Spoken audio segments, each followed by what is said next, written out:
संगमनेर तालुक्यामध्ये वाळू माफियांनी सोशल मीडियावर रील व्हायरल करत दहशत माजवण्याचा प्रयत्न केलेला आहे। प्रशासनाने वाळू माफियांचा बंदोबस्त करावा अशी मागणी स्थानिकांकडून केली जाते।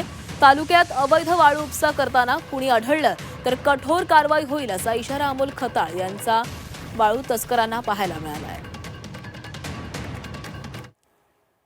वाळू तस्करांनी त्याचा गैरफायदा घेऊन घरकुलाच्या वाळूच्या नावाखाली इतर ठिकाणी वाळू उपसा करून काही व्हिडिओ रील सोशल मीडियामध्ये टाकण्याचा प्रयत्न केला आहे।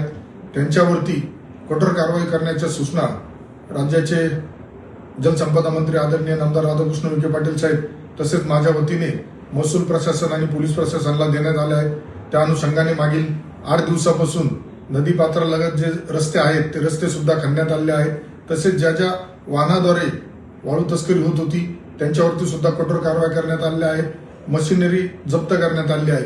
त्यामुळं यापुढील कालावधीमध्ये संगमनेर मतदारसंघामध्ये कुठल्याही प्रकारचं अवैध गौण खनिजाचं उत्खनन जर करताना तो कुठल्याही पक्षाचा कार्यकर्ता असेल त्याच्यावरती कठोर कारवाई करण्यात येईल।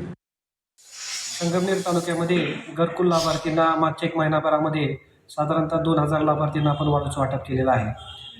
तसेच अवैध जे वाहतूक करतायत यांच्यावर सुद्धा नियंत्रण आणण्यासाठी आपण सातत्यपूर्ण प्रयत्न करत असतो। यामध्ये आपण सर्व नदीपात्राकडे जाणारे रस्ते त्या ठिकाणी खोदून बंद केलेले आहेत। मागील आठवड्यामध्ये आपण 6 वाहनावरती त्या ठिकाणी दंडात्मक कारवाई केली आणि 3 प्रकरणामध्ये गुन्हे दाखल केलेले आहेत।